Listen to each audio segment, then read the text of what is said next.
మూడు అంశాలు చాలా స్పష్టంగా ఆ నేషనల్ డ్యామ్ సేఫ్టీ అథారిటీ వాళ్ళు ఇచ్చారు.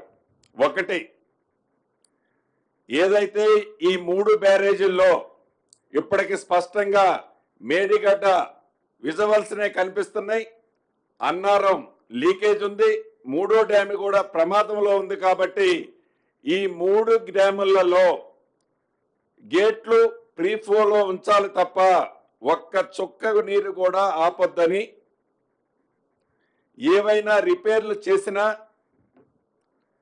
ఏదైనా సజెషన్స్తో దాని మీద ఎక్స్పెండిచర్ పెట్టినా వాళ్ళే ఏదన్నా నిర్ణయం తీసుకొని ఆ రిపేర్ చేసినంత మాత్రంలో ఆ డ్యాము ఉంటుందో ఉండదో మేము చెప్పలేము అని రెండవది. మూడవది, ఫిజికల్గా టెక్నికల్గా ఈ రెండు అంశాల మీద ఈ డ్యామ్ సేఫ్టీ ఏదైతే ఉందో ఆరుగురితో ఒక కమిటీ ఏర్పాటు చేసుకున్నారు.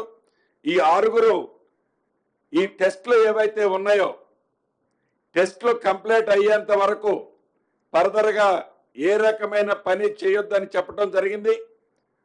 దీంట్లో క్యాబినెట్ టెస్ట్లు కూడా ఒక కంపెనీతోనే కాకుండా ఆ కంపెనీలన్నీ కూడా కేంద్ర ప్రభుత్వ సంస్థకు సంబంధించిన కంపెనీలతో టెస్టులు చేయాలని మూడు కంపెనీలను వాళ్ళు సజెస్ట్ చేశారు. ఈ మూడు కంపెనీల్లో ప్రతి డ్యాముకి రెండు కంపెనీలతో అంటే ఇద్దరు ఒపీనియన్లు తీసుకొని ఆ ఇద్దరు ఒపీనియన్లో మూడు డ్యాములకి తీసుకొని వారి సూచనల మేరకు వీటిని రిపేర్ చేయాలని కూడా కేబినెట్ ఏదైతే నేషనల్ డ్యామ్ సేఫ్టీ అథారిటీ వారు ఇచ్చిన సూచనలకు అనుగుణంగానే నడుచుకోవాలని కేబినెట్ నిర్ణయించడం జరిగింది. దీంతో పాటుగా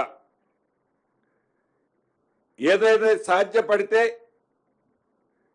ఈ వాటర్ని స్టోర్ చేయకుండా గ్యాబియన్ బాక్సెస్ కానీ ఇతరత్ర కానీ టెంపరరీ అరేంజ్మెంట్స్తో నామినల్ ఎక్స్పెండిచర్తో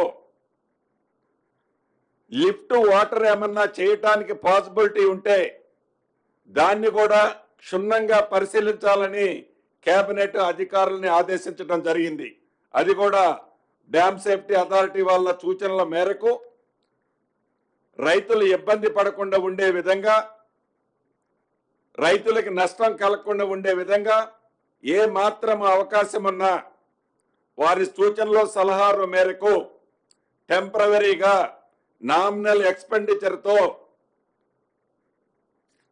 చిన్న రింగ్ బండి లాంటిది కాకుండా ఈ రాక్తో ఒకటి రాక్ ఫార్మేషన్తో చేసేది ఉంటుంది, దాన్ని ఏర్పాటు చేసి దాంతో చేయటానికి ఫీజిబిలిటీ ఉంటుందేమో అని ఒకసారి స్టడీ చేయమని చెప్పడం జరిగింది. దానికి మెయిన్ ఉద్దేశం ఈ రాష్ట్ర ప్రభుత్వం గత ప్రభుత్వం ఏదైతే ఖర్చు పెట్టిందో ఆ ఖర్చు పెట్టిన డబ్బు వృధా పోకుండా ఉండే విధంగా ఏ మాత్రం అవకాశం ఉన్నా నిపుణుల సూచనల మేరకు దాన్ని టెంపరరీ అరేంజ్మెంట్స్ చేసి నీటి రైతన్నలకు ఇవ్వాలన్నదే ఈ రాష్ట్ర ప్రభుత్వం యొక్క ముఖ్య ఉద్దేశం.